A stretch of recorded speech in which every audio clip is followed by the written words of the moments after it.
Chers auditeurs de Radio Courtoisie, je suis très heureuse de vous retrouver en direct pour cette première partie d'émission. Donc, si vous avez des questions sur le sujet que je vous annonce dans une minute, n'hésitez pas à embêter notre douce Hélène qui a pris un bout de sa soirée pour prendre vos messages.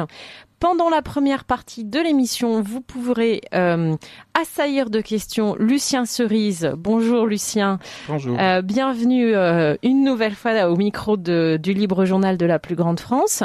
Vous allez présenter tranquillement aux auditeurs pendant 1h30 votre bébé mis à jour, parce que c'est pas tout à fait un dernier bébé, c'est un bébé mis à jour, gouverné par le chaos.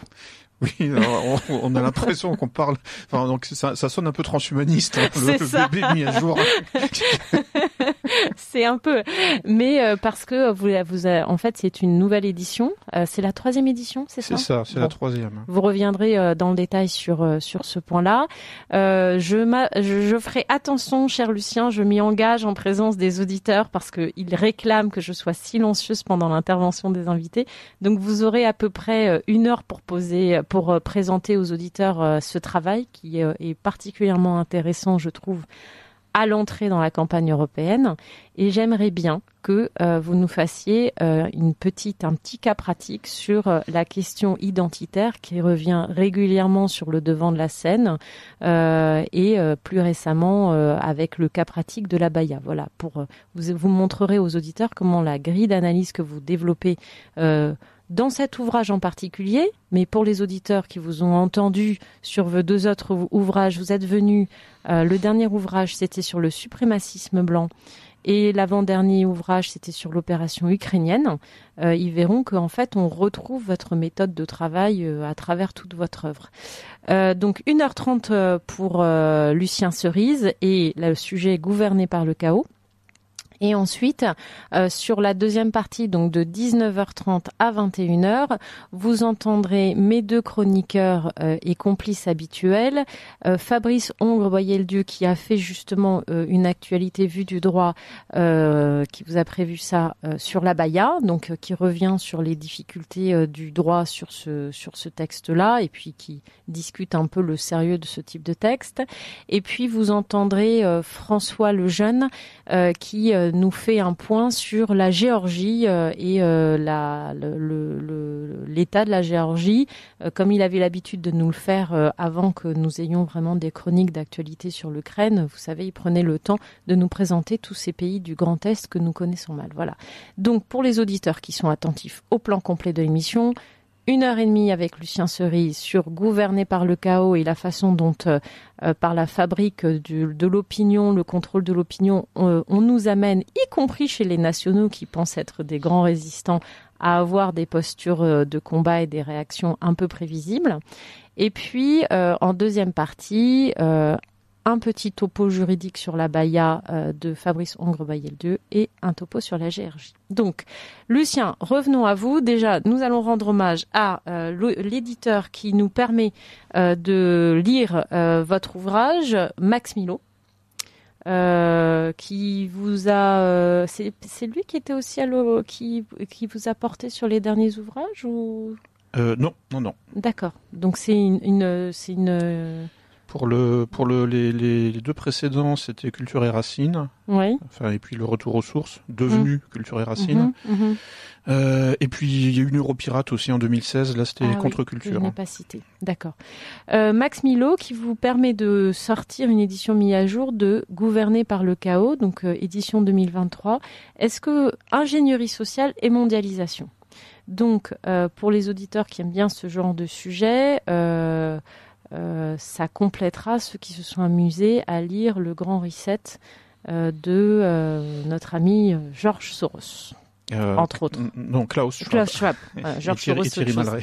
Voilà, et qui sont très sensibles aux opérations de l'Open Society de George Soros. Aussi, oui. Voilà.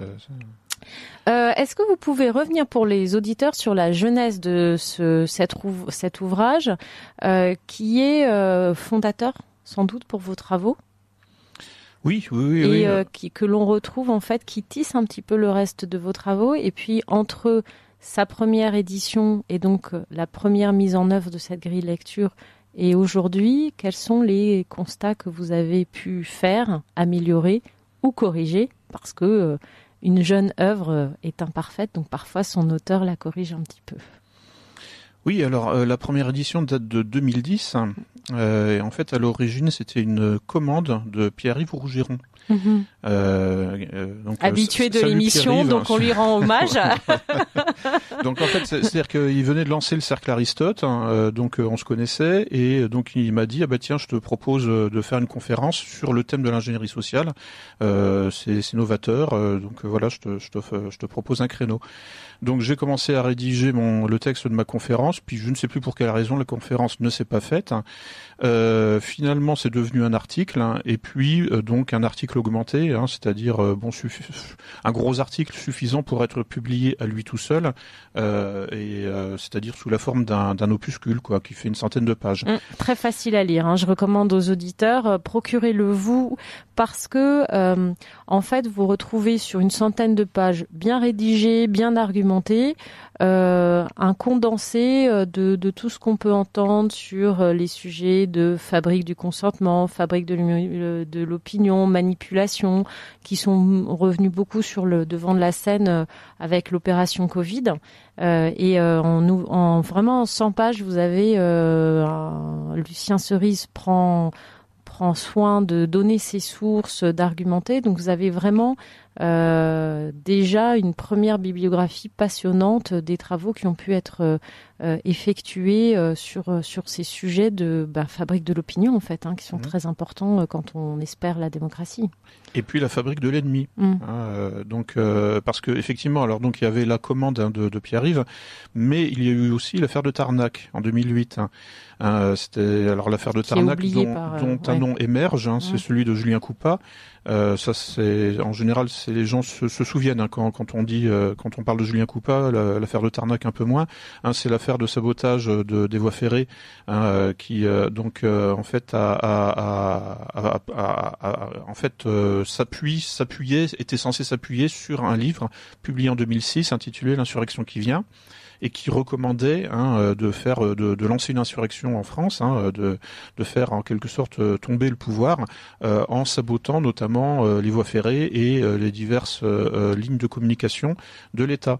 Donc c'est un texte qui émanait des milieux dits d'ultra-gauche, aux éditions de Éric Hazan, La Fabrique, et 2 ans plus tard, le texte n'était pas signé, il était signé par Comité Invisible, et 2 ans plus tard, donc les auteurs attribués par les renseignements se sont retrouvés en prison à la suite donc de sabotage de voies ferrées qui leur ont été imputés. En fait, aucune preuve n'a été donnée. N'a jamais été donnée. En revanche, ça a permis au pouvoir, au gouvernement et même à certains médias, à de nombreux médias, de fantasmer encore sur donc le terrorisme d'extrême gauche ou d'ultra gauche. Et donc de construire en fait une image de l'ennemi. Donc oui, alors effectivement les voies ferrées ont bien été sabotées, mais ça a été revendiqué par des écologistes allemands.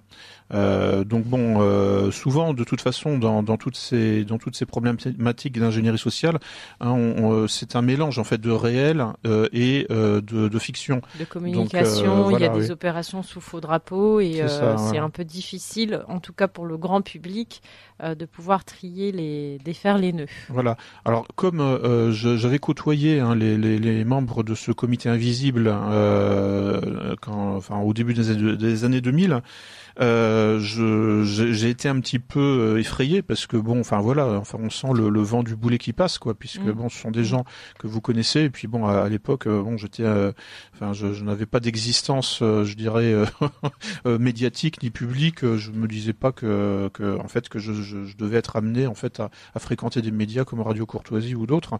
Donc ça m'a un peu effrayé, donc j'ai commencé à faire des recherches justement sur ces méthodes policières de construction d'un ennemi public numéro 1. quand il n'existe pas ou quand il existe mais qu'on a besoin de l'amplifier, par exemple. Et c'est comme je m'intéressais, comme je faisais des recherches à caractère universitaire sur les questions d'ingénierie sociale. Bon, j'ai commencé en fait à fusionner les deux problématiques. Et notamment sur les questions donc de fabrique du consentement, engineering of consent, d'après l'expression de Walter Lippmann et de Edouard Bernays. Donc Walter Lippmann, qui est un des premiers théoriciens de l'opinion publique. Et surtout de comment façonner l'opinion publique et comment la retourner.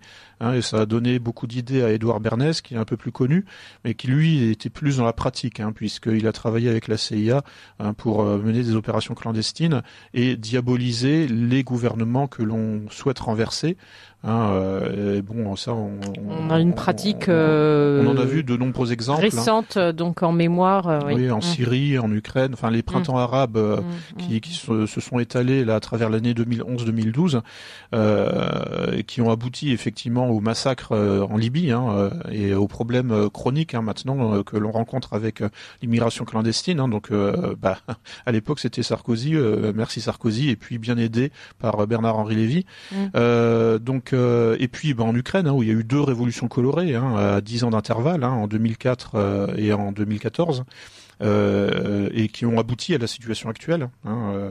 D'ailleurs, ça rejoint donc là mes autres recherches, la recherche que j'ai faite là autour justement de l'Ukraine, c'est-à-dire en fait sur la question de l'application en géopolitique des méthodes d'ingénierie sociale. Il y a plusieurs échelles d'application. Il y a l'échelle individuelle et puis l'échelle groupale en quelque sorte. Ça peut être une communauté, ça peut être une organisation dans le domaine du management. Alors donc il y a eu une première édition de ce livre en 2010. Et puis une réédition en 2014 avec une couverture blanche.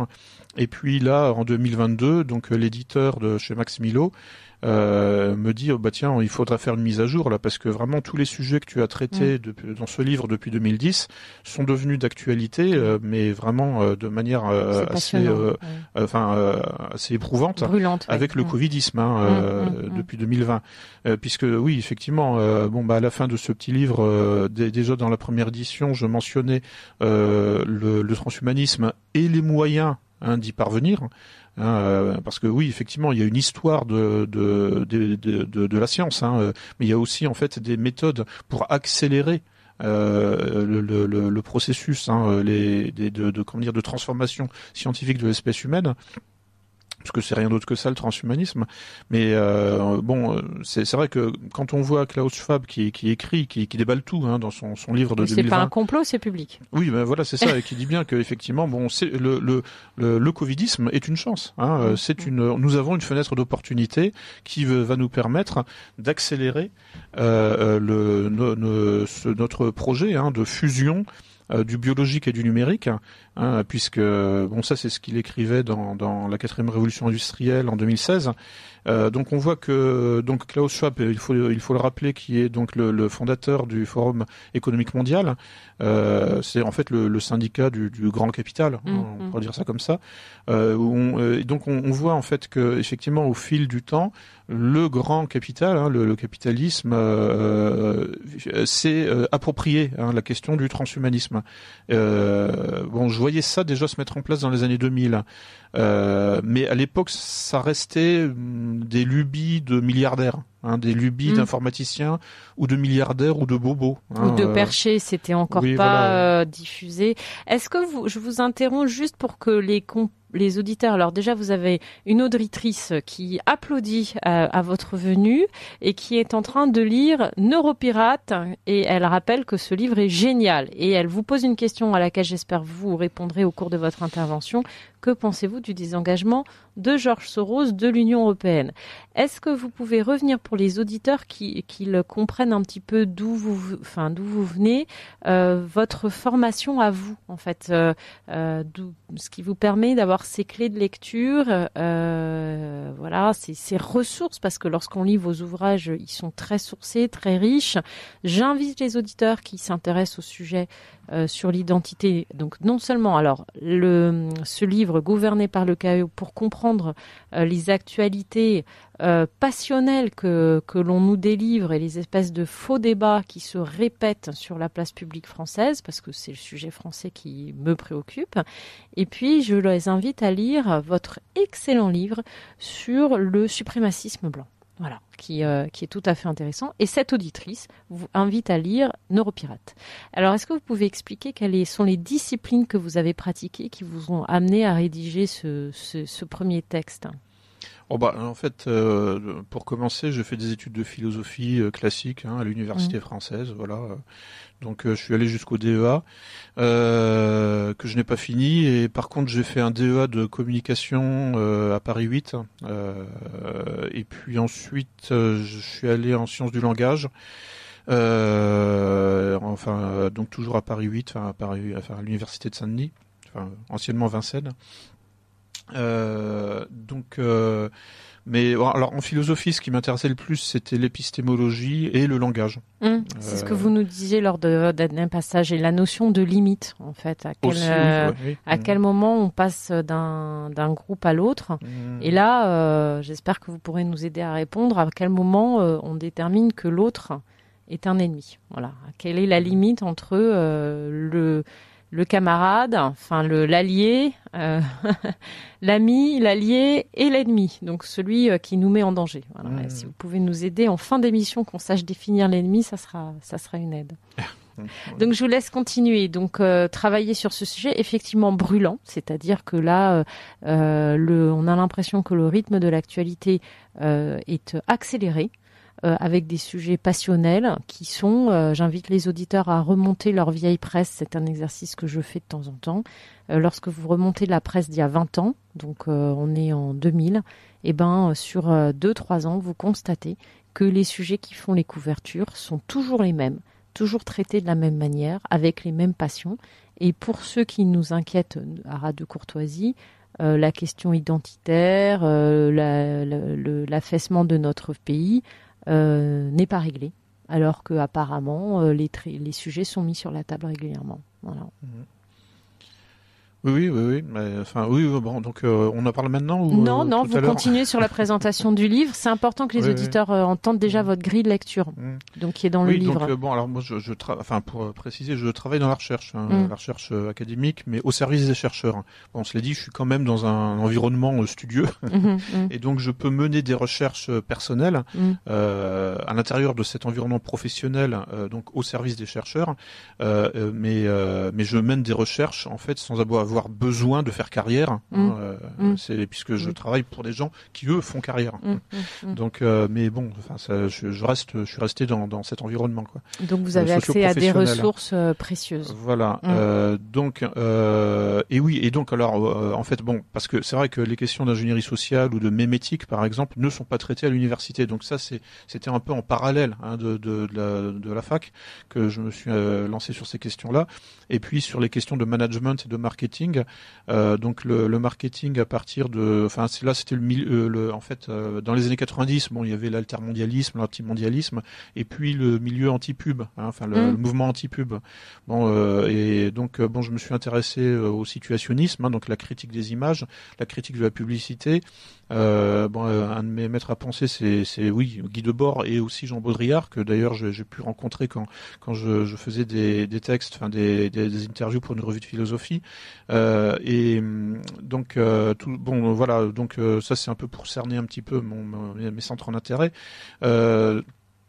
Et donc la mémétique aussi. Donc j'étais adhérent à la Société francophone de mémétique. Qu'est-ce que c'est la mémétique ? Vous pouvez nous définir le terme ? Oui, c'est on pourrait dire l'épidémiologie des idées. Voilà. D'accord. C'est-à-dire que c'est un biologiste britannique du nom de Richard Dawkins qui en 1976 dans son livre Le gène égoïste propose le concept de mème qui est en fait l'analogue du gène mais dans le champ culturel. C'est-à-dire le gène c'est une le gène de. C'est quelque chose qui se transmet. Voilà, c'est ça. C'est une unité d'information naturelle. Le mème, c'est une unité d'information culturelle. Et ça peut avoir plusieurs échelles. Ça peut être un slogan, par exemple. C'est-à-dire que, en fait, ça se transmet de manière virale. Oui, donc c'est les slogans de publicité. Par exemple, oui, voilà. C'est essentiellement ça. Et puis donc, alors on a vu effectivement apparaître des mèmes, toute une culture du mème sur Internet. C'est la question que j'allais vous poser. Les ados qui échangent ce qu'on appelle des mèmes, ça vient de ça. Ça vient de ça. Voilà. D'accord, c'est des mots brefs en fait. Donc pour les auditeurs qui sont un peu plus âgés et qui n'ont pas accès aux mèmes, aujourd'hui les adolescents reprennent sur les réseaux sociaux des courtes vidéos où vous allez avoir un personnage qui a un tic ou un visage qui exprime quelque chose et peut-être que vous pouvez expliquer ça mieux que moi aux auditeurs. Je pense que ça commence même à poser des problèmes parce que les adolescents, les jeunes perdent l'habitude de s'exprimer avec leurs propres mots et pour exprimer quelque chose, une joie, un ahurissement, un étonnement, au lieu de dire « je suis étonné », ils vous partagent cette micro-vidéo où vous voyez des personnages parfois de fiction, parfois ça peut être lors d'un débat politique dont on répète en fait une expression en boucle et ça, non seulement ça fait que les jeunes ne s'expriment pas eux-mêmes, mais ils ont des expressions, c'est presque des onomatopées, ils échangent sur leurs émotions par onomatopée en fait. Oui, vidéo. Ça, oui, effectivement. Alors, un mème peut se limiter à une vidéo. Bon, souvent, la vidéo ou l'image fixe est accompagnée par quelques mots. Des commentaires, ouais. Mais donc les formes courtes, ont une tradition. Enfin, je veux dire, c'est, à une époque, c'était les aphorismes, les proverbes, les dictons, les maximes. Aujourd'hui, on parle de slogans. Mais effectivement, il peut y avoir des formes régressives, des formes, on pourrait dire, dégénérées de ces formes courtes. Et ça peut finalement se passer de tout langage. Effectivement, de toute façon, on observe une sortie du langage du monde occidental, qui en fait a une fâcheuse tendance effectivement à régresser vers le stade de l'image, comme diraient les psys, le stade du miroir, c'est-à-dire une forme de pensée par image, mais qui n'est plus vraiment une pensée. Il n'y a pas d'analyse, c'est que l'émotion. Oui, c'est pas articulé, quoi. Enfin bon, bref, là. Donc, on dérive la un petit mémétique. Oui, voilà. Bon, donc et alors en fait, c'est devenu assez populaire à partir de 2016, quand les partisans de Donald Trump aux États-Unis, donc autour de l'alt-right, ont lancé leur mémétique warfare, donc leur guerre mémétique. Donc là, c'est rentré dans la culture populaire. C'est ce qu'on appelle la bataille des idées. Oui, on appelait ça comme ça. De manière prosaïque. Oui, bien sûr. Oui, et puis c'est vieux comme le monde. Enfin, je veux dire, ça a toujours existé. C'est des nouveaux mots. Oui. En fait, les grands orateurs du passé, religieux ou laïcs, ou politiques, et sont des gens qui ont le sens de la formule. Enfin, je veux dire, Jésus dans les évangiles, a le sens de la formule. Le nombre de punchlines, comme disent les anglophones, qu'on peut, qui lui sont attribués, donc. Qu'il a dites, ou qui lui sont attribuées sont effectivement assez nombreuses. Donc voilà, bon, un bon mème, en fait, c'est une formule. Alors évidemment, il y a la forme régressive du mème, c'est-à-dire c'est l'image, mais bon, un mème civilisé en quelque sorte, c'est une formule choc en quelque sorte, qui en fait a un fort potentiel de contamination virale des esprits, donc qui a un poids qui peut peser sur le comportement. Il y a des phrases qu'on vous a dites, et qui en fait vous accompagnent toute votre vie, qui déterminent parfois des orientations existentielles sur des dizaines d'années. Ça c'est le principe de la névrose. Oui, des mots qu'on va se répéter, qui ont été donnés par nos parents ou un maître qu'on admirait. Très bien. Et ça, voilà. Donc ça c'est le poids du langage. Et là on va sur justement la dimension virtuelle de l'ingénierie sociale. Donc, alors je reviens sur le concept d'ingénierie sociale. En fait, qui se constitue en deux étapes. Donc, les utopistes au XIXe siècle et les milieux du piratage informatique au XXe siècle, qui s'approprient la notion. Donc, au XIXe siècle, c'est quelqu'un comme Frédéric Leplay, qui était ingénieur des mines. un français qui propose le concept d'ingénieur de la société, donc voilà, avec et ils fondent une école d'ingénierie sociale. C'est une approche scientifique du lien social. Voilà, c'est ça en fait. C'est prélevé sur les notions d'ingénierie, par exemple dans les mines, puisque le personnage en question, là, le Frédéric Leplay, était bien placé pour savoir de quoi il parlait, puisque c'était son métier. Donc c'est une approche technicienne. Scientifique, rationnel du lien social pour le décomposer et le recomposer à volonté. C'est de la démolition contrôlée éventuellement du lien social, ou aujourd'hui où ça peut être aussi donc de la construction, enfin la démolition contrôlée pour reconstruire, ou de la construction ex nihilo. Je veux dire l'architecture, l'ingénierie ne démolit pas toujours avant de reconstruire par-dessus. Parfois, tout simplement, on construit là où il y avait rien. Les milieux du management sont à fond là-dedans. Ce qu'on appelle le team building, la construction d'équipe en français. C'est ça en fait. Tous les milieux de managériaux parlent de, par exemple, faire un week-end de cohésion, ce genre de choses. Là, on sait que, par exemple, l'entraîneur de l'équipe de rugby, avait emmené l'équipe faire un stage de cohésion avec la Légion française. Voilà. Donc c'est pour resserrer les liens. Alors dans les resserrer le groupe. Voilà, resserrer, et en fait pour que la confiance règne, c'est le but. Donc alors moi ma contribution à la cause, donc je viens après donc les milieux utopistes, mais c'est plutôt un peu pour les critiquer. C'est-à-dire je pense qu'il faut être plutôt réaliste que utopiste. Et je m'imprègne également des milieux du piratage informatique, notamment un certain Steve Mitnick, qui est mort récemement d'ailleurs en fait. C'est un détail, mais et qui Kevin Mitnick, pardon, qui avait schématisé, résumé l'ingénierie sociale comme étant en fait de l'usurpation d'identité. Et de l'abus de confiance pour justement pirater. Oui, c'est ça le piratage. C'est brutal comme définition. Oui, voilà. Mais pour reconstruire le lien social justement, c'est-à-dire pour prendre le contrôle du lien social, c'est-à-dire du lien entre vous et autrui, mais en s'appuyant sur l'abus de confiance et l'usurpation d'identité et l'abut de confiance pour pénétrer les systèmes de défense pour mon bien, psychologique, pour notre bien, pour le bien de la société. Là, en l'occurrence, non. Là, c'était uniquement pour s'amuser. Quand il piratait telle ou telle entreprise, quand il était jeune dans les années 80. Ensuite, il s'est fait attraper par le Pentagone. Je crois qu'il avait piraté le Pentagone ou quelque chose comme ça. J'ai plus en tête les détails. Il a fait un peu de prison et puis ensuite il s'est amendé. Il a dit non, maintenant je deviens consultant et je me mets au service du Pentagone. Et donc il a monté des opérations de piratage des ennemis de l'Amérique, par exemple, dans des opérations clandestines de guerre informatique. Mais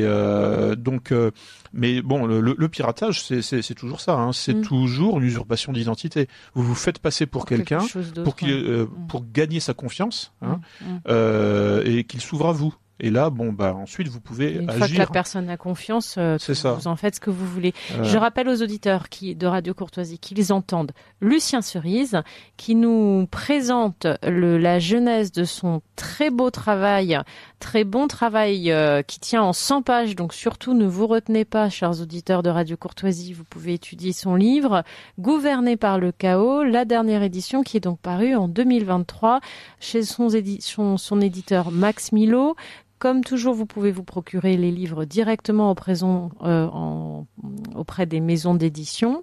Et puis, sinon, vous avez nos amis de la librairie française qui accueilleront toujours vos commandes de bon cœur et veilleront à ce que vous puissiez recevoir ce livre. À vous la parole, Lucien, parce que les auditeurs râlent déjà parce que je vous interromps trop. Oui, voilà. En fait, là, alors ma contribution, en fait, c'est puisque j'arrive après à peu près un siècle de maturation de la notion. Donc, en fait, pour la définition que je donne aujourd'hui, c'est que en l'ingénierie sociale, donc c'est la transformation furtive des sujets sociaux. À plusieurs échelles, individus ou groupes. Donc ça, c'est une première définition. J'en propose encore une autre, la plus historique. C'est en fait la ruse au service de l'utopie. Et donc dans la nouvelle introduction là, de la 3e édition, je fais un récapitulatif historique de cette notion de ruse en philosophie politique, parce que c'est pas tout neuf. Je veux dire, ça remonte au moins aux Grecs. C'est-à-dire que les sophistes, par exemple, dans leur confrontation avec Socrate, eh bien, justement, étaient les maîtres de la ruse en rhétorique. Pardon. Et donc on voit ça, on voit cette tradition qui traverse les siècles, et pas qu'en Occident, on la voit aussi en Orient. C'est Sun Tzu, l'art de la guerre, aussi ça remonte à loin. Et puis plus récemment, évidemment tout le monde a en tête le nom de Nicolas Machiavel, qui est vraiment un peu le représentant classique officiel en quelque sorte de la notion de ruse en politique. Et puis voilà, donc jusqu'au XXe siècle et jusqu'à aujourd'hui, et c'est souvent articulé effectivement à un projet utopiste. C'est-à-dire que le projet utopiste, c'est-à-dire de reconstruction scientifique de la société, puisque c'est ça, l'utopie telle qu'elle apparaît au XXe siècle. Mais encore une fois, c'est une notion qui a plus de 2000 ans, puisque quand je me répète, mais les Grecs ont tout inventé, puisque l'utopie, la première utopie écrite, couchée sur papier, enfin à l'époque c'était pas du papier. C'est Platon, c'est la République. Donc on trouve chez Platon déjà les deux principes de l'ingénierie sociale, c'est-à-dire la ruse, la ruse rhétorique mise en scène avec les sophistes, et auquel Platon oppose Socrate, qui est un peu le bon gars, qui lui essaye de défendre la vérité désintéressée. Là où les sophistes, eux, s'occupent de l'efficacité de ce qu'il dit, du langage. Et puis et Platon, justement, alors dans la République, met en scène une utopie, donc une cité idéale. Il crée la notion de cybernétique, qui aujourd'hui nous est appliquée directement, avec justement les projets de fusion du biologique et du numérique avoués, reconnus par les transhumanistes, et qui donc voilà. Donc en fait, en réalité, je n'invente pas grand-chose, je me contente de déployer ce que dit Platon dans la République, et c'est des mises à jour à intervalles réguliers. Donc en fait, alors voilà, donc pour revenir sur la dimension de manipulation, c'est en fait de prise de contrôle et de façonnage du lien social. Donc ma contribution personnelle, en fait, c'est d'insister sur le fait que l'ingénierie sociale consiste à prendre le contrôle de 3 types de relations, la confiance, la méfiance et l'indifférence. Donc en fait, on peut modéliser le lien social, on peut le schématiser avec ces 3 types de relations. Je n'en ai pas trouvé d'autres. Après, il peut y avoir des nuances, évidemment, et puis des superpositions. Par exemple, quand on est dans une rupture sentimentale, on est encore un peu amoureux, donc il y a encore de la confiance. Oui, il y a des mélanges. Mais il y a il y a du ressentiment, et donc il y a de la méfiance, etc. Donc voilà, il peut y avoir des combinaisons de ces 3 relations, mais globalement, en fait, je n'en vois pas d'autres. Vous pouvez répéter pour les auditeurs qui écoutent et ne notent pas. Donc confiance, méfiance et indifférence. Qu'on retrouverait sur le champ politique, par exemple, dans la bataille politique, l'abstention, c'est l'indifférence. En fait non, l'abstention là, c'est curieux, mais en fait les abstentionnistes ne sortent pas du système électoral, puisque ils ont le même président et ils subissent les mêmes lois. Oui, mais il y a une posture en fait de dire moi je m'en fiche. C'est une posture. Donc je laisse faire, je suis indifférent, je suis plus concerné par le sujet politique, c'est tous les mêmes. Oui, mais c'est juste une posture. En fait, c'est une illusion narcissique. C'est-à-dire qu'ils ont l'illusion narcissique purement verbale. Là, en fait, libre. Ce sont des gens qui s'appliquent l'ingénierie sociale à eux-mêmes. C'est-à-dire qu'en fait, ils ont l'impression d'être libres, alors qu'en fait, ils subissent. Je veux dire, les abstentionnistes là ont le même président que moi qui ai voté. Et ils subissent les mêmes lois, et ils ont les mêmes contraintes. Donc, ils font partie du système électoral. Et la question, c'est quelle place les abstentionnistes occupent à l'intérieur du système électoral, dont ils ne sont pas sortis. Si l'abstention permettait de sortir du système électoral, ça aurait un sens. De s'affranchir des lois, oui. De s'abstenir, mais ça n'en a aucun, en fait. Et d'ailleurs, moi, j'ai plutôt tendance même à dire que là, j'applique une sorte de mème, c'est-à-dire le dicton qui ne dit mot consent. Donc, je considère aujourd'hui que l'abstentionnisme, dans un système dont on ne peut pas sortir, le système électoral est un système fermé, eh bien, l'abstention consiste en fait à consentir au résultat. Voilà.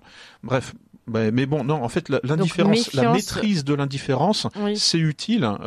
Par exemple, quand vous êtes, je sais pas, un agent secret, etc. Enfin, votre intérêt, c'est de ne pas être vu. C'est que les gens ne réagissent pas à votre présence. Ouais. Voilà. Donc, il faut mieux cultiver l'indifférence à son égard, à l'égard de soi-même, plutôt que d'attirer l'attention. Mais si vous attirez l'attention, à ce moment-là, il faut que ce soit bienveillant. Donc, il faut obtenir la confiance.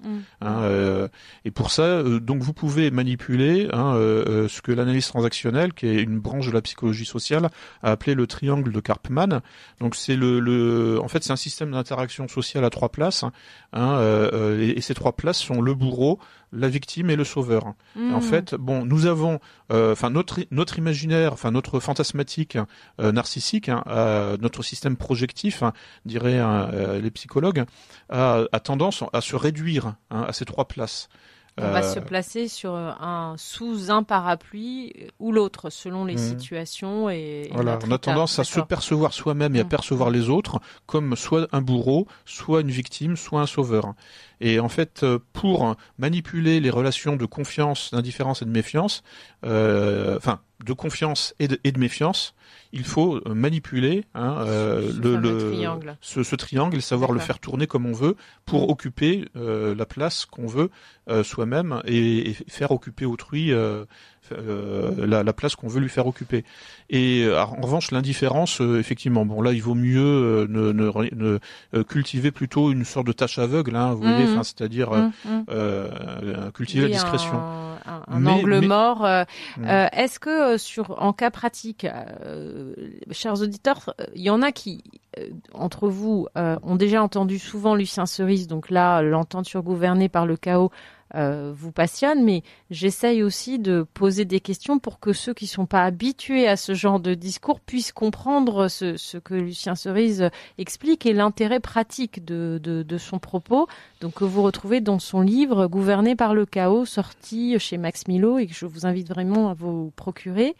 Concrètement, par exemple, moi, si je veux pouvoir manœuvrer et empêcher que mes adversaires politiques ne réagissent, que j'en ai la possibilité, je vais briser la confiance qui pourrait être établie en direction de tel ou tel groupe politique ou de telle ou telle idée. En fait. Bien sûr, oui.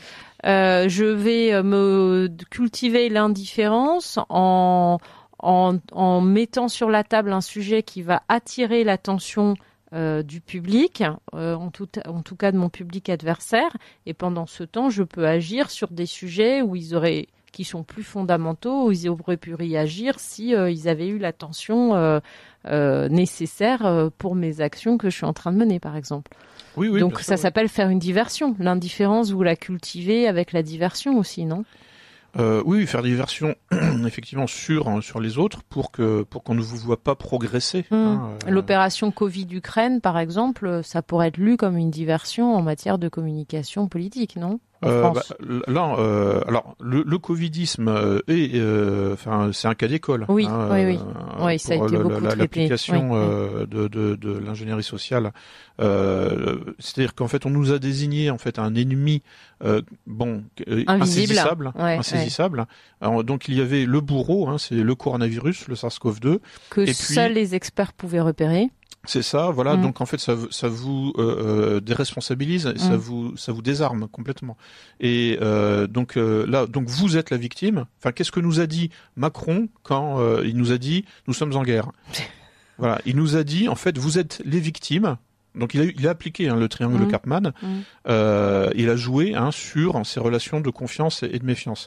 Donc il nous a dit vous êtes les gens qui m'écoutaient là, vous êtes la victime d'un bourreau qui s'appelle le coronavirus, qui est invisible, insaisissable, sauf par moi, et mes associés au gouvernement et les médecins de plateau, qui allons etc. vous sauver. Qui allons vous sauver. Donc nous sommes les sauveurs, mais vous ne pouvez rien faire pour vous sauver. Dans un premier temps, sauf rester enfermé chez vous. Restez chez vous. C'était un des mèmes qu'on nous a effectivement ressassé en mars-avril 2020. Et puis bon, ensuite, dans un deuxième temps, donc vous pouvez faire quelque chose. C'est porter un masque. Voilà, donc il y a une reformulation de l'impuissance. C'est-à-dire que il faut effectivement inculquer l'impuissance à l'ennemi. En l'occurrence, l'ennemi c'est nous. Enfin, le peuple est l'ennemi du pouvoir. Là, clair, oui. Donc le pouvoir a intérêt à nous inculquer l'impuissance. Par exemple, le vote ne sert à rien. Ça, c'est une petite musique qu'on entend. Donc, alors si vous votez pour moi, évidemment, mais globalement, de toute façon, ça va rien changer. Alors ça vient pas des mêmes milieux, en fait, évidemment. Mais bon, malgré tout, ça fait partie, en fait, d'une sorte de fabrique de la résignation. Et puis avec des diversions, enfin du moins des fausses solutions, je sais pas quoi, la révolution, ce genre de choses. Bon, on n'en a pas du tout les moyens en France. Faut arrêter de fantasmer là-dessus. Ni dans un sens ni dans l'autre d'ailleurs, ni la révolution rouge ni la révolution bleue. Aucune, rien, zéro. Là, il faut regarder les exemples concrets des révolutions qui ont marché. C'est-à-dire 1789, je sais pas, mai 68. Dont je ne suis pas une aficionado. Oui, mais je veux dire, en fait, faut regarder comment une révolution est peut-être couronnée de succès. Il y a des moyens à réunir, que ce soit en 1789, en 1917 en Russie, en mai 68, encore en France, ou les deux révolutions colorées d'Ukraine. À chaque fois, il y a une implication étrangère, mais massive. Là, je veux dire, quel pays étranger pourrait soutenir des révolutionnaires anti-macronistes ? Je n'en vois pas. Ça n'existe pas. Quelle puissance étrangère veut le relèvement de quelqu'un qui pourrait être son concurrent ou son adversaire ? Personne. En plus. Voilà. En plus. Je dois à mes auditeurs de vous lire leurs remarques et si vous pouviez éventuellement y répondre un petit peu. Donc je reviens sur cette question d'une auditrice. Que pensez-vous du désengagement de George Soros dans l'Union européenne ? Un auditeur qui nous demande comment peut-on expliquer la fascination pour CNews ? Est-ce que c'est une fascination vraiment massive ? Je ne sais pas. Moi, je suis plutôt étonnée de la fascination pour France Inter, France Info et BFM. Et un auditeur que je remercie parce qu'il prend toujours le temps de répondre, de commenter les émissions. Ces méthodes d'organisation d'une apparence de chaos semblent bien relever du même mécanisme que le terrorisme. Le terrorisme a pour but de désorganiser la société, non pas de faire un nombre important de victimes, mais suffisant pour que chacun puisse se sentir menacé sans pouvoir compter sur la protection de l'État. Ne faudrait-il pas rappeler sans cesse que l'important est de se méfier d'emblée de tout sujet qui crée une importante émotion et de chercher les causes et les buts derrière les prétextes apparents.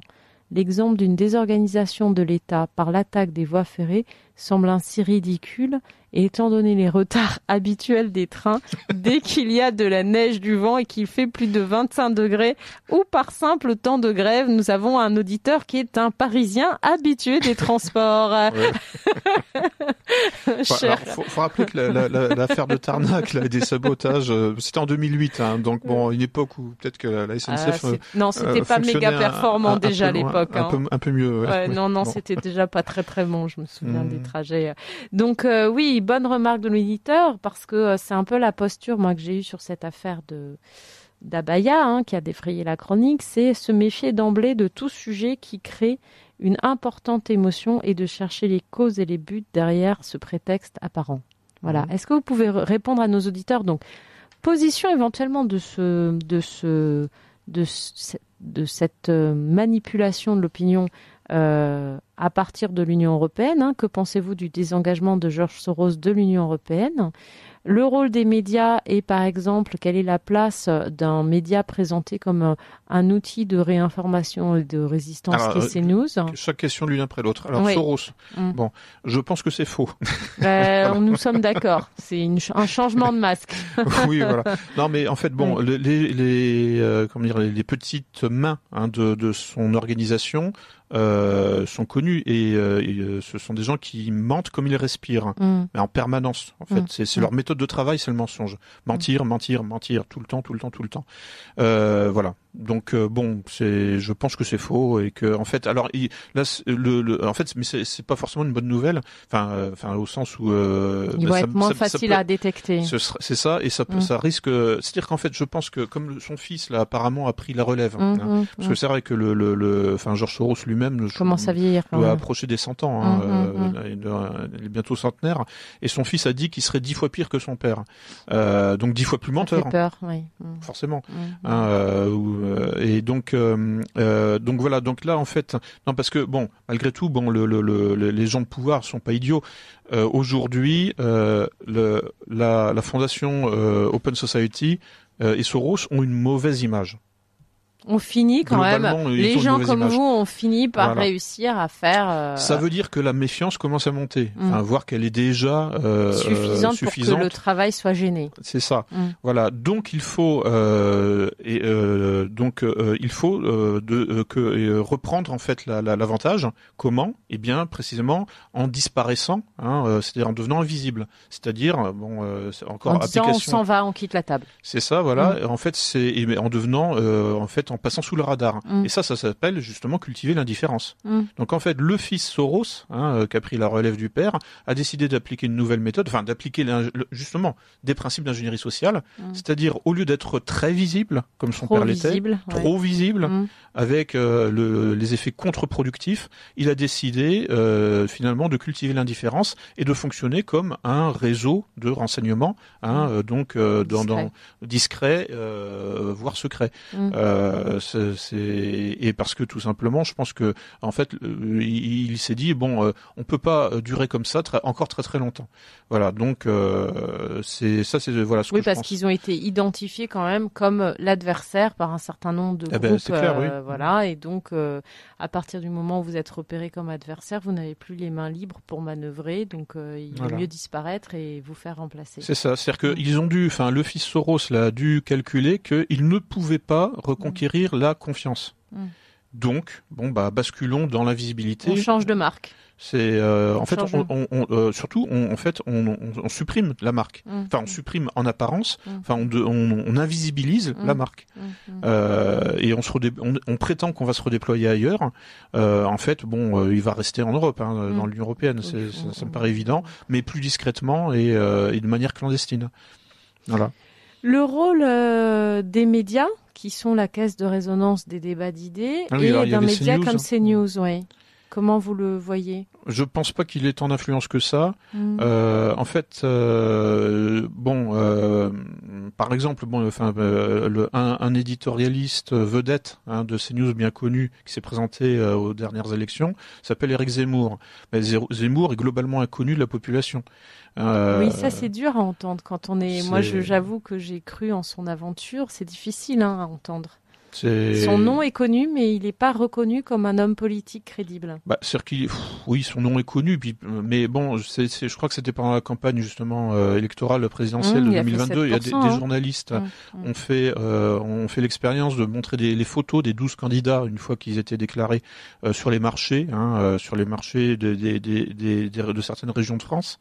Les gens reconnaissaient 3 candidats. Ils reconnaissaient Macron, ils reconnaissaient Marine Le Pen et Jean-Luc Mélenchon. Et c'est tout. Les autres, ils savaient pas qui c'était. Voilà. Donc il faut pas surestimer on pourrait dire l'impact du microcosme parisien. C'est-à-dire que c'est un défaut dans lequel on peut tous tomber. Oui. Voilà, nos adversaires de gauche, mais nous aussi. Alors ensuite, malgré tout, ces news, c'est une sorte d'exutoire pour beaucoup de gens. Ça leur fait du bien parce que c'est vrai que c'est un ton différent quand même. Je veux dire, c'est pas BFM TV, c'est pas LCI. Il y a quand même beaucoup de politiquement correct aussi. Oui, quand vous écoutez toute la journée, vous vous rendez compte qu'il y a quand même beaucoup de... C'est comme Sud Radio, vous avez quelques émissions phares, mais elles sont compensées par beaucoup et puis de platitudes, etc. Mais c'est normal, dans les médias, il faut faire du remplissage. C'est le montage c'est le système d'affaires de ce type de chaîne. Il faut faire du remplissage avec des personnes qui passent d'un plateau à l'autre et qui vont dire à peu près toujours la même chose. Oui. Mais bon, enfin, je veux dire, par exemple, sur certaines questions, notamment la question ukrainienne, au moins, on ne subit pas la propagande de guerre de LCI ou même de BFM TV. Ouais. Bon, ça reste un espace donc de respiration quand même. Oui, c'est puis bon, moins fort. Puis il y a des gens très bien, Mathieu Bock-Côté par exemple, qui est vraiment très réjouissant. Enfin, ça fait toujours du bien de l'écouter, par exemple. Vous ne pensez pas que même s'ils sont très minoritaires, des télévisions comme CNews, des radios comme la nôtre, quand même, parce que Radio Courtoisie a bataillé longtemps sur ce champ-là, a été à l'avant-garde de l'avant-garde, comme je crois le disait, je sais plus si Serge Lobeketch ou Jean Raspail. Et puis aujourd'hui Sud Radio. Et puis vous voyez un certain nombre de débats surgir quand même. Est-ce que ces petits espaces de liberté et de débat qui s'ouvrent ne sont pas le signe d'un desserrement de l'étau ? Oui. Bah, de toute façon, bon, la situation en France devient de plus en plus difficile pour de plus en plus de monde. C'est-à-dire qu'en fait, les problèmes. Le réel triomphe quand même. C'est-à-dire qu'en fait, les problèmes, y compris socio-économiques, affectent la pyramide socio-économique de plus en plus haut. Enfin, ce que je veux dire, c'est que la bourgeoisie commence à avoir peur, elle aussi. Voilà, pour dire les choses en termes. Comment dire, un peu cru, mais bon, enfin Donc les intellectuels qui pensaient à un monde idéal, là, ils se disent que finalement le réel est un peu têtu. Oui. La fin de l'histoire, tout ça, c'est terminé. Oui, effectivement, c'est la fin de l'histoire. Mais bon, par exemple, le succès d'Éric Zemmour, c'est le succès en fait du candidat d'une partie de la bourgeoisie qui votait normalement, qui aurait dû voter pour Pécresse. D'accord, vous le voyez comme ça. Ah bah c'est clair. Je veux dire, si Pécresse était en dessous des 5%, en fait, c'est grâce les électeurs de Fillon qui sont partis chez Zemmour. Très clairement. Moi, je vis dans un quartier, en fait, qui est filloniste, en fait, fondamentalement. Enfin, je veux dire, au niveau, en 2012-2013, il était entièrement recouvert d'affiches de la Manif pour tous, par exemple. Donc, c'est l'esprit versaillais, comme on dit. C'est des gens que j'aime bien. Enfin, je veux dire, en tout cas, je les ai rejoints. Oui, on aimerait bien avoir ce genre de décadent un peu partout, oui. Même si j'ai un parcours à gauche, mais bon, là, pour le coup, d'un seul coup, j'ai vu la bourgeoisie qui finalement devenait anticapitaliste, quoi. Parce que bon, et qui avec des slogans de justement, l'humain n'est pas une marchandise. C'est un slogan de gauche, fondamentalement. Non, c'est un slogan social. Les chrétiens ont toujours porté ça. Je vous rappelle qu'au début du XXe siècle, lorsqu'on entendait les postures qu'avaient un certain nombre d'ingénieurs sur la façon de gérer la population ouvrière, c'est les catholiques qui sont montés au feu pour demander le dimanche, le repos, la protection. On a été suffisamment moqué pour ça. C'est les fameux entrepreneurs paternalistes. Donc ça existe. Il y en a. Oui. mais disons que bon, le mouvement ouvrier, bon, c'est quand même plus représenté par le socialisme, le communisme. Mais dans la bourgeoisie, c'est les cathos qui étaient qui estimaient que justement toute cette philosophie ultra-matérialiste qui consistait à faire travailler les enfants, motif qu'ils étaient plus petits, qui coûtaient moins cher quand ils travaillaient dans les mines, était inadmissible. C'est eux qui ont porté ce type de combat. Donc au titre de la dignité humaine et de la protection du plus faible. C'est ça. Bon, donc, il y a ce message-là, effectivement, oui. Donc plutôt du sioniste. Et il y a quand même donc cette fascination, pour répondre à l'auditeur, c'est une fascination un peu parisienne et puis peut-être un côté un peu victorieux d'une droite qui peinait à avoir sa télévision et qui est tellement heureuse de voir d'avoir au moins quelques créneaux sur CNews où ses idées sont représentées. Voilà. Oui. Donc c'est très local comme fascination. Oui. Bah c'est effectivement oui, c'est un isolat socio-économique, oui, et peut-être même ethnique. Est-ce que CNews est diffusé comme on peut le voir dans les bars, vous savez, quand on va dans les... Non. En général, je regarde un petit peu. Bon, c'est soit le tiercé, soit BFM TV ou LCI, mais c'est jamais CNews. Moi, j'ai jamais vu CNews dans les bistrots. Donc bon, mais c'est intéressant ça, parce que c'est quand même ça qui fait aussi une partie de l'opinion. Je sais pas, mais en même temps, bon, enfin, dans les cafés, est-ce qu'on entend vraiment le son de la télé? On voit les images, oui. Mais j'ai pas l'impression qu'on entende beaucoup ce que disent le message soit diffusé. Les journalistes ou les intervenants, oui. Les images sont montrées. Mais on voit les images et puis les bandeaux déroulants, hein, vous voyez, enfin les flashs, tous les trucs là de bourrage de crâne. Enfin ça c'est plutôt, mais de toute façon oui, c'est plutôt BFM ou LCI qui passe. Alors une dernière question que vous avez, c'est l'auditeur qui poursuivait sa remarque, et après j'ai bien noté, le technicien me fait signe qu'il veut accorder une page publicitaire à notre douce radio, et donc il aura son temps publicitaire, c'est une promesse.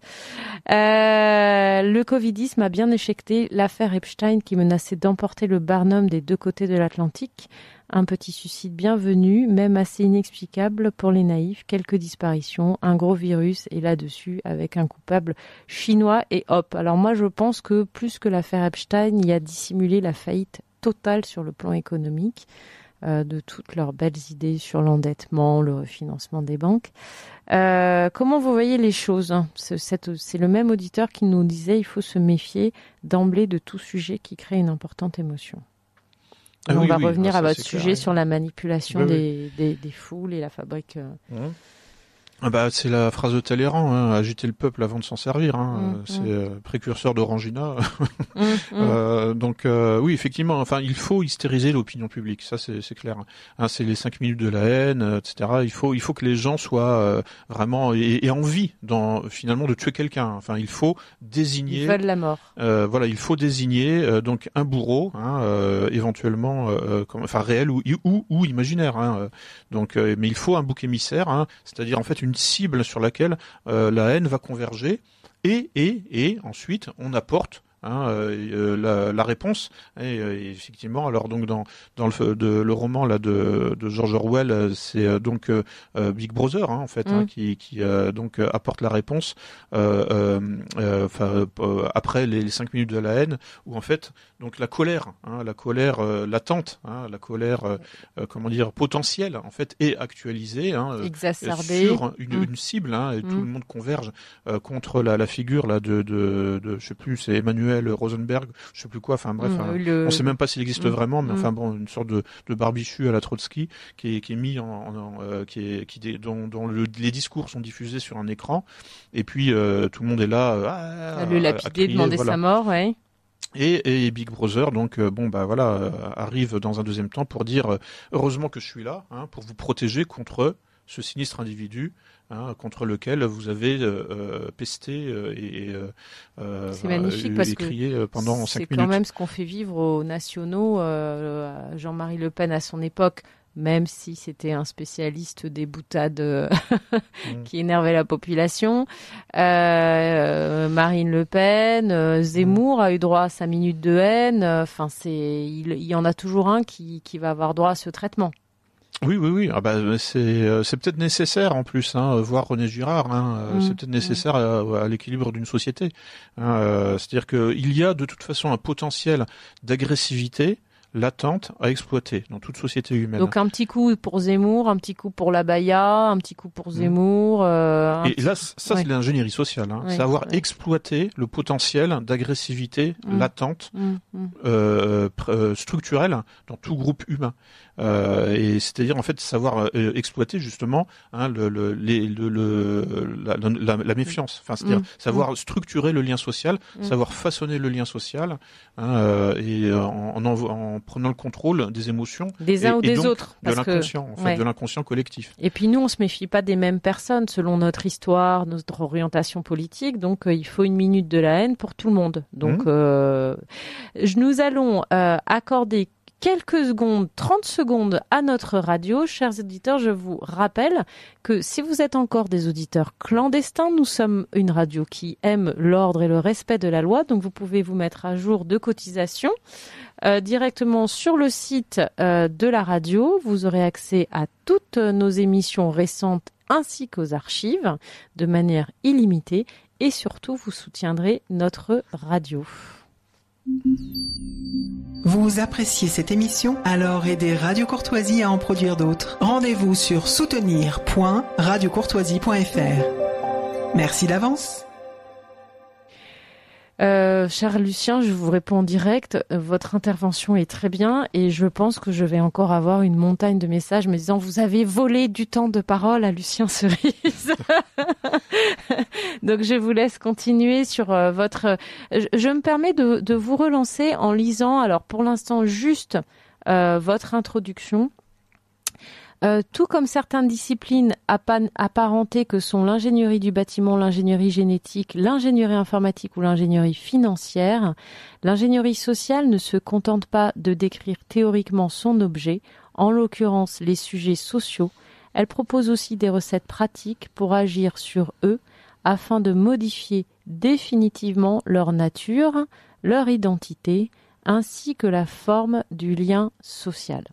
Et un peu plus loin, vous écrivez « La politique au sens classique du terme est cependant un art de la persuasion qui s'adresse au moi conscient, au libre arbitre, quand l'ingénierie sociale vise plutôt l'inconscient et le subliminal dans une perspective purement technique de piratage des esprits et de subversion des comportements. Dans les limites de cette introduction, nous présenterons à nos lecteurs l'histoire de l'ingénierie sociale en l'adossant à deux grands concepts de philosophie politique, l'utopie et la ruse. Et c'est de ça que vous nous parliez avant la série de questions des auditeurs. Oui. Donc, une nouvelle question arrive. Non, je vous laisse continuer, puis on prendra 5 minutes en fin d'émission. Je vous laisse continuer. Oui, d'accord.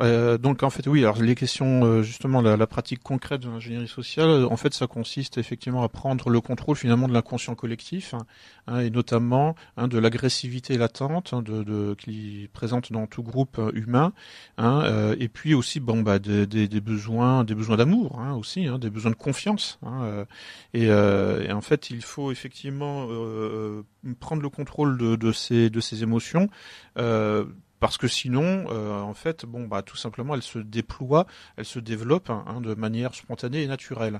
Mais quand vous êtes en position de pouvoir, votre intérêt n'est pas que ça se fasse tout seul, que ça s'organise tout seul. Votre intérêt, c'est justement de prendre le contrôle de ces affects pour soit effectivement le bien du groupe, soit votre intérêt personnel. Et pour ça, effectivement, il faut ne pas provoquer de méfiance, parce que sinon, en fait, on vous voit venir. Les gens se défendent. Voilà, et donc vous devez avancer masqué. Mais globalement, ça consiste toujours à occuper la place du sauveur ou de la victime, puisque si vous occupez dans le triangle de Karpman, dont on parlait tout à l'heure, si vous occupez la place du bourreau, forcément vous suscitez la méfiance. Voilà, donc là je fais un petit résumé pour ensuite me relancer sur quoi exactement. En fait, là l'intérêt c'est que déjà vous nous avez présenté donc ces 3 éléments qu'on va chercher à maîtriser, sur lesquels on va jouer, donc méfiance, confiance, indifférence.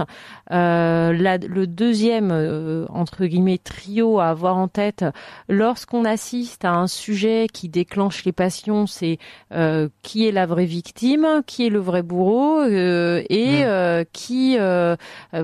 troisième, vous avez dit victime, bourreau, sauveur, voilà. Oui. Et en fait, aujourd'hui, on reste quand même dans une société d'illusions.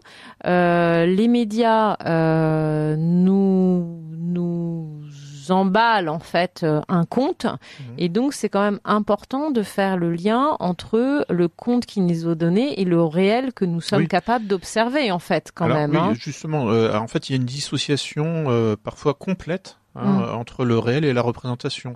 C'est-à-dire que là, par exemple, concernant l'opération du Covidisme, donc en réalité, le bourreau désigné, c'est-à-dire le SARS-CoV-2, existe à peine. C'est-à-dire que c'était une grosse grippe, on peut. C'est ça, voilà. Mauvaise, j'insiste. Je sais que nous avons des auditeurs malheureusement qui en ont été victimes, mais c'était une méchante grippe. mais ça restait de l'ordre de la grippe, quoi. Alors, on ne sait même pas exactement, en quoi, fait, s'ils ont eu vraiment la Covid-19, puisque ce que Pierre Chaillot a bien montré, c'est que effectivement l'OMS avait donné l'ordre de renommer, de recoder la grippe influenza, la grippe saisonnière, Covid-19. D'accord. Oui. Ça, on a des, des notes. Enfin, oui. Ah oui, d'accord. Je vous avoue que j'ai pas creusé ce sujet. En fait, tous les gens qui ont un peu farfouillé sur le site de l'OMS en 2020, surtout en 2021, ou fin 2020, début 2021, ont vu que sur le site de l'OMS, la grippe influenza saisonnière avait quasiment entièrement disparu de la planète Terre. Bon, alors là, tout le monde s'est dit, là, il y a anguille sous roche. Enfin, là, il y a quelque chose de pas normal. Et en fait, mais ça a été fait de manière méthodique. C'est-à-dire que il y a eu en fait une. C'est pas quelque chose qui s'est décidé chacun dans son coin. Il y a eu une instruction. D'accord. Voilà, oui. Et donc en réalité, on dit que le SARS-CoV-2 ou la Covid-19, le SARS-CoV-2, c'est le virus responsable ou non d'ailleurs, associé d'un syndrome en fait que l'OMS appelait la Covid-19. Mais dans la mesure où en fait le SARS-CoV-2, la présence possible ou non, parce qu'en plus les tests sont pas fiables, on le sait maintenant, oui, tout à fait.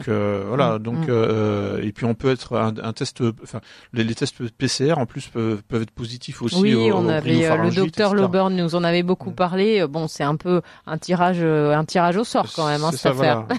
Donc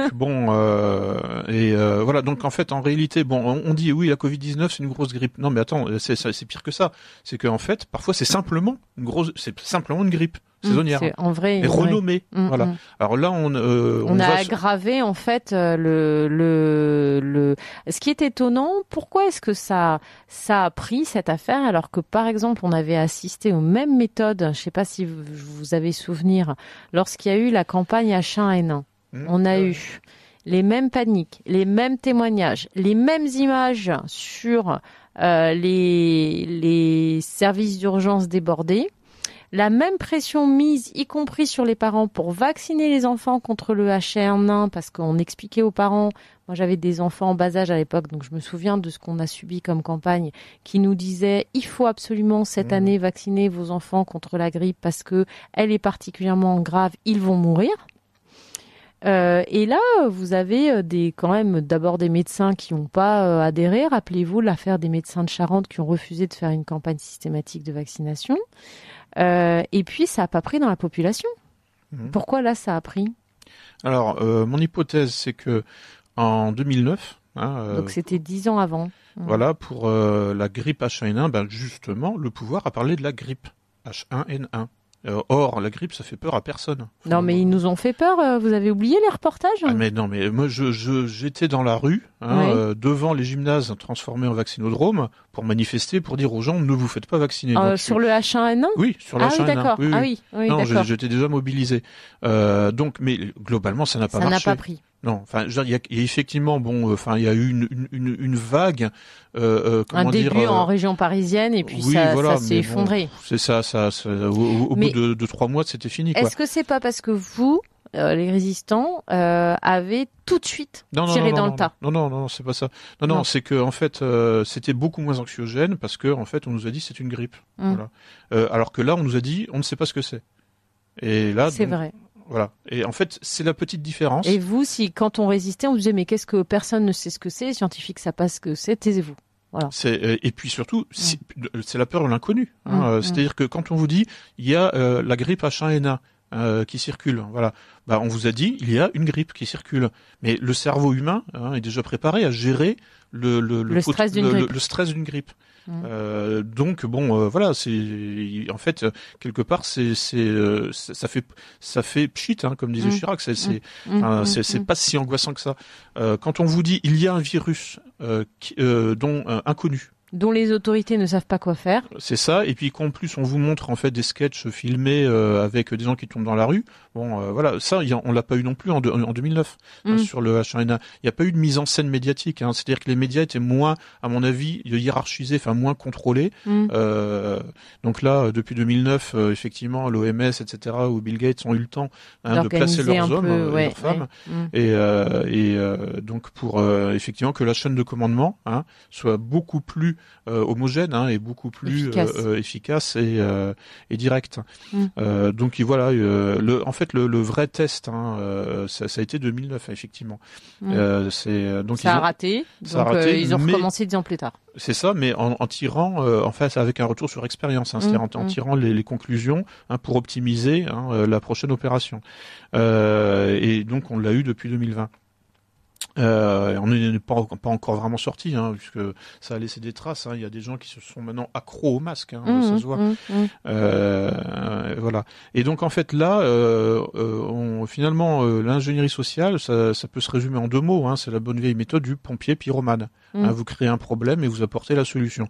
Mais le problème n'a pas besoin d'être réel. Il peut être créé entièrement en représentation, c'est-à-dire avec des mots. Et là, le problème de la Covid-19 a été créé entièrement avec des mots. Ça, on peut le dire aujourd'hui. C'est-à-dire, c'est pas parce qu'il y a un coronavirus de type infection respiratoire aiguë qui circule que quoi que ce soit va changer. Et Pierre Choyot l'a montré statistiques à l'appui. En fait, il s'est rien passé dans le réel, si ce n'est les mesures sanitaires, évidemment. Voilà. Mais ce qui est étonnant, par exemple, c'est que dans le monde réel, ce qui nous permet de sortir, d'essayer de s'extraire de la grille de manipulation qu'on essaye de nous appliquer, c'est l'observation du réel autour de nous. Et moi, j'ai posé cette question à mes enfants qui commençaient à s'inquiéter. Je leur ai dit, vous pouvez me dire combien il y a de morts autour de vous ? Et les Français ne l'ont pas vu, ça ? Nombre de morts ? Le volume sonore du pouvoir était suffisant pour étouffer le réel. C'est-à-dire, le langage a étouffé le réel. Le langage s'est surexposé au réel et donc a pris la place du réel. Même ça arrive souvent. Enfin, dans la mesure où en fait à la naissance notre cerveau n'est pas achevé, donc il est façonné. Enfin, tout le câblage neuronal est façonné par le langage. Et donc en fait le langage a quasiment le même poids que les lois physiques en fait, ou que les objets matériels, puisqu'il a le même niveau, on pourrait dire, d'incarnation, pour le cerveau, c'est pareil, d'incorporation dans le cerveau. Voilà. Donc on peut pas, on peut distinguer évidemment le mot et la chose, mais il faut une éducation intellectuelle, c'est-à-dire il faut faire un peu de linguistique, ou de psychologie. Les deux souvent amènent aux mêmes conclusions, c'est-à-dire qu'il faut vraiment dissocier le mot et la chose. Est-ce que on peut rapprocher l'intoxication dont on est victime, parce que en fait il faut pas être orgueilleux, c'est-à-dire que on est tous soumis à des tentatives de prise de contrôle et on peut pas résister à toutes. Donc il y en a certaines auxquelles on va céder, c'est sûr. Est-ce que on peut comparer, parce que là ce que vous montrez, c'est finalement là on est dans le neuropirate. La souffrance qu'ont les gens qui prennent des drogues hallucinogènes. Je pense par exemple au crack. Je voyais un témoignage d'une jeune femme qui disait en fait le crack c'est votre cerveau qui vous dit que vous êtes en situation de souffrance. Et tant que le cerveau a imprimé un truc, une fois que le cerveau a imprimé quelque chose, c'est extrêmement difficile de s'en défaire. Est-ce que c'est de ça que sont victimes nos concitoyens ? Oui, bien sûr, oui. Enfin, il y a le cerveau. Il y a des traces mémorielles. Elles sont d'autant plus prégnantes qu'elles sont douloureuses. Ce qu'on appelle un traumatisme. Et 2020 a été un vrai traumatisme pour beaucoup de gens. Donc admettre que le traumatisme a été infligé de manière intentionnelle par l'OMS ou par le des gens qui sont nos sauveurs, qui se présentent comme les sauveurs, en fait. Disons que ça crée une dissonance cognitive, et ensuite alors vous la gérez de deux manières, soit par une rationalisation, c'est-à-dire en fait un déni en réalité, enfin un déni de réalité, soit par une conversion.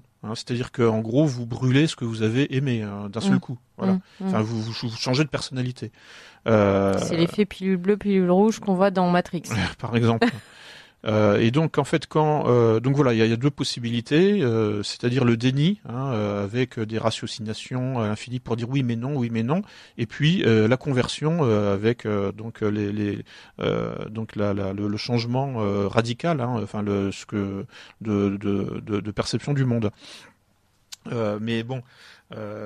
Et en fait, donc pour justement en fait, alors moi, mon travail, j'essaye justement de permettre une transition en douceur.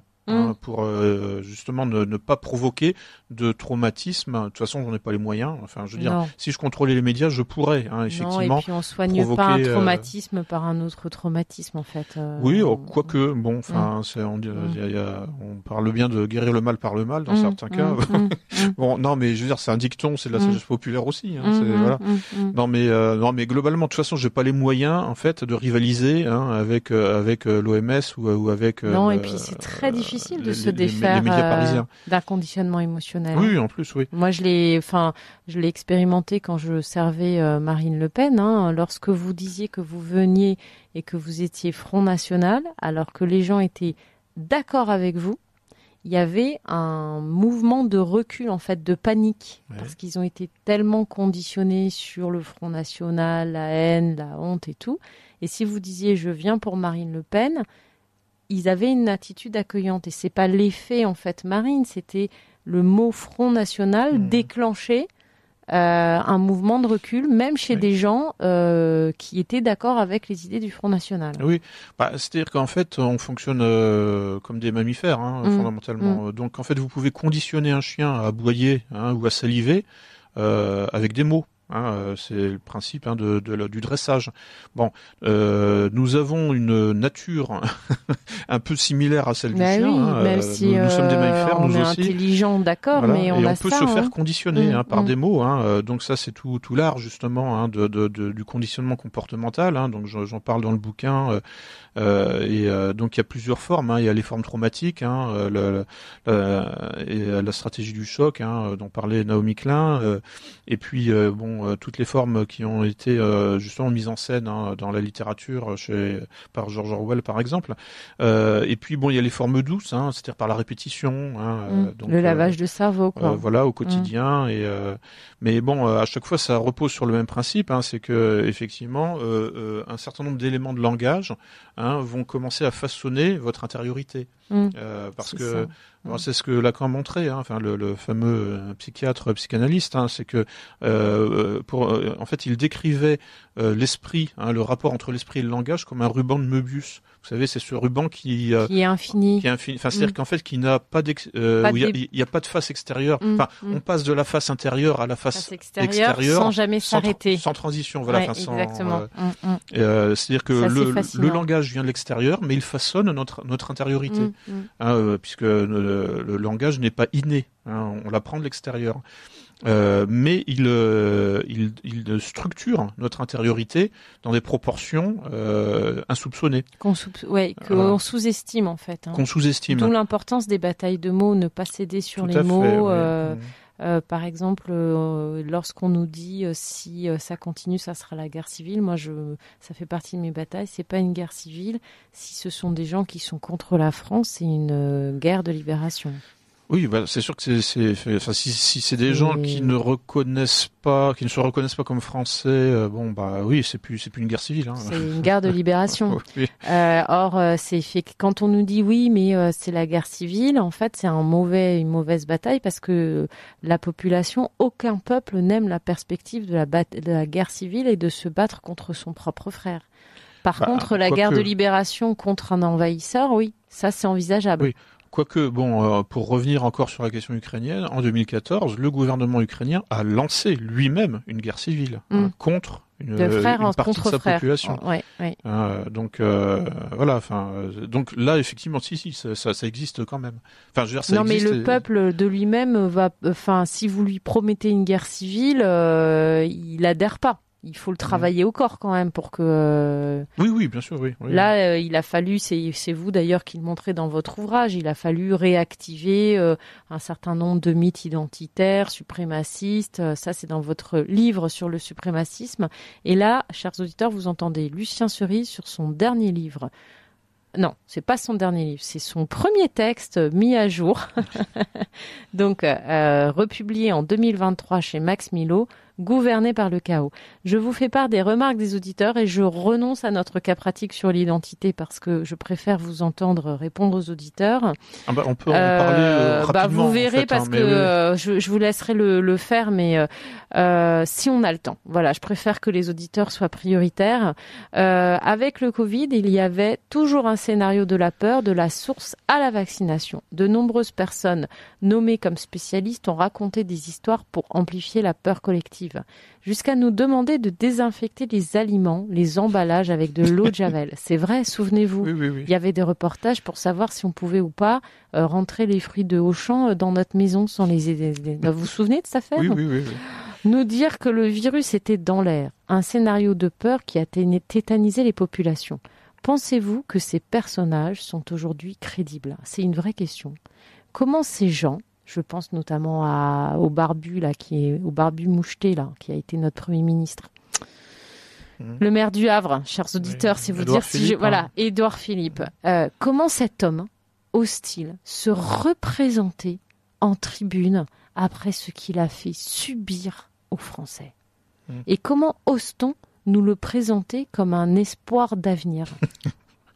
En fait, c'est un cas pratique, ça. Oui, mais c'est pas lui qui est le plus mouillé dans le Covidisme. Non, mais j'entends bien, mais enfin, il est quand même... C'est Véran, c'est Jérôme Salomon qui est à l'OMS maintenant, c'est Macron lui-même. Édouard Philippe, j'ai toujours trouvé qu'il était un peu en retrait. Et puis en plus, il a été débarqué assez rapidement, remplacé. C'est Jean Castex était Premier ministre en 2020. Oui, c'est vrai. Quand Castex lui a succédé, une grande star. Donc voilà, Mais comment les Français peuvent envisager de confier leur vie à Édouard Philippe ? Non, mais c'était quand même le chef. Il n'a pas vraiment de casserole. C'est le chef. Non, mais attendez, c'est le chef de la nénette qui nous a expliqué le masque sur la tête, que les masques ne servaient à rien quand même. Oui, mais disons que lui, il fallait que les instituteurs n'ayant pas de travail aillent ramasser les fraises dans les champs. Non, mais faut pas oublier ça. Oui, mais c'est pas lui qui a le plus de casseroles. Vous me rappelez quelques griefs, qu'à lui attribuer. Mais bon, moi j'ai aucune image, hormis sa pathologie là. Mais sinon j'ai aucun avis sur Édouard Philippe. C'est-à-dire que c'est vraiment le fonctionnaire dans toute sa splendeur, l'homme en gris. L'homme grisâtre. L'ectoplasme. Donc c'est sa nature ectoplasmique qui pourrait le faire réussir à percer là pour la présidentielle. C'est son caractère insignifiant, quoi. Je veux dire. Donc on est sur celui qui se rend, qui suscite l'indifférence. Ou la confiance parce que justement il n'a pas de casserole. Le pilotage de la campagne Covid, c'est une sacrée casserole quand même, non ? Il était pas mis en avant. Il a pas été exposé. C'est quand même lui. C'est lui qui nous annonçait. Non, c'est vrai, c'est Salomon qui nous annonce. Il a été écarté au profit de Salomon.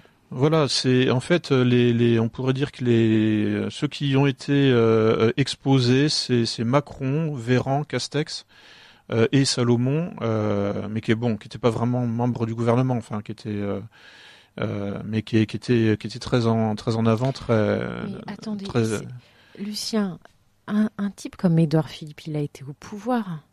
Il était Premier ministre, il peut pas dire responsable mais pas coupable.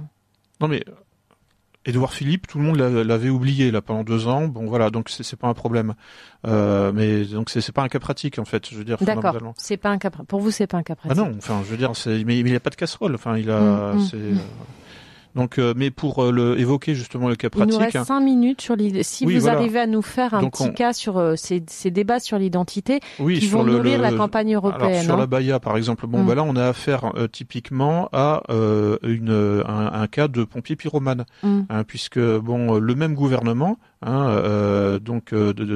interdit l'abaya, mais le même gouvernement va-t-il interdire l'immigration clandestine, notamment, ou l'immigration en provenance de pays musulmans? Non, surtout pas.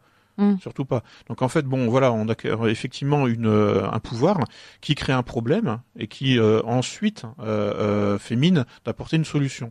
Mais en fait, c'est un truc mineur. C'est un pansement sur une jambe de bois fondamentalement. Non, mais ça ne règle rien. Ce que je veux dire, c'est que si on veut régler le problème de l'islamisme prosélyte, donc qui nous pose problème, les autres nous posent pas problème. C'est la démographie qu'il faut contrôler à ce niveau-là. Enfin, voilà, c'est tout. C'est pas et les éventuels criminels.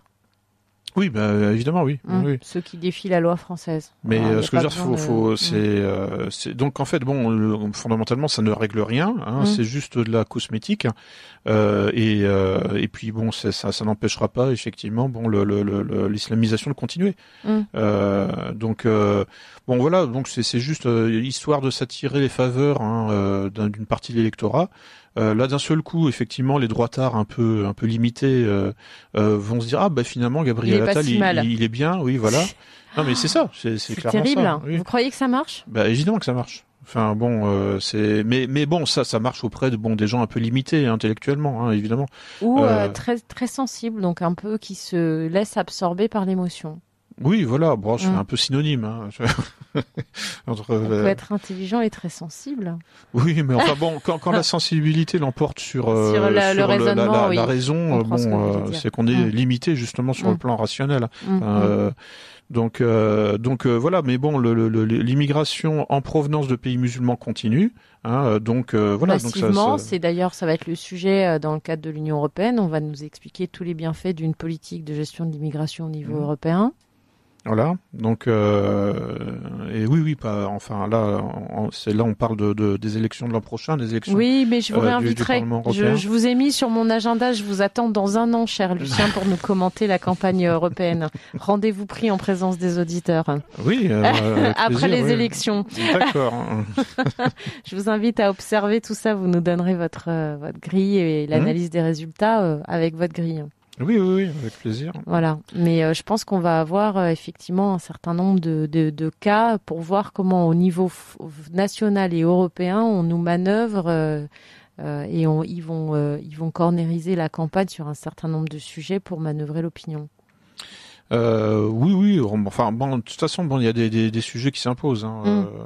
Ça va être l'Ukraine, ça va être maintenant. Alors, c'est rentré un peu dans les mœurs, mais les questions sanitaires, les questions de santé, ça va être le passeport numérique associé à un prétexte. Ça sera une solution à l'immigration, peut-être. Non. En fait, les immigrés seront dispensés d'un passeport numérique. Pardon. Donc on va voir émerger une société à deux vitesses. C'est d'ailleurs ce que disait Jacques Attali il y a quelques années. Il disait en fait dans l'avenir, en réalité, le privilège sera justement de ne pas être pucé ou de ne pas être suivi en permanence au niveau informatique. Et donc ce privilège sera accordé évidemment aux immigrés clandestins. C'est évident. Donc ça l'était déjà d'ailleurs en 2020, puisqu'en fait les frontières étaient fermées, sauf pour l'immigration clandestine. Il nous reste 8 minutes, cher Lucien. On va rappeler aux auditeurs qu'ils doivent se jeter sur votre livre. Très facile à lire, chers auditeurs, 100 pages. Vous avez tous les grands mécanismes pour voir un petit peu ce qui va se passer. Et moi, je vous invite vraiment, j'insiste lourdement, à le lire avant le lancement de la campagne européenne pour pouvoir observer un verre de Bourbon en main, les manœuvres qui vont se mettre en place pour nous manœuvrer à la fois chez les nationaux, selon nos petites passions personnelles, pour nous manœuvrer dans le cadre de cette campagne. Et puis évidemment, on est toujours mieux quand il s'agit d'observer nos adversaires se faire manœuvrer. Donc vous verrez comment nos amis de gauche et de la droite collaborationniste se font manœuvrer. Chez Max Milo, vous trouverez donc le dernier livre de Lucien Cerise, Gouverner par le chaos. Il nous reste quelques secondes. Un petit mot pour nos auditeurs. Lucien Cerise, une conférence. Vous avez une conférence à venir? Non? Une signature? Un rendez-vous? Oui, alors donc à Nantes, samedi prochain. Donc je serai à la librairie d'Aubray.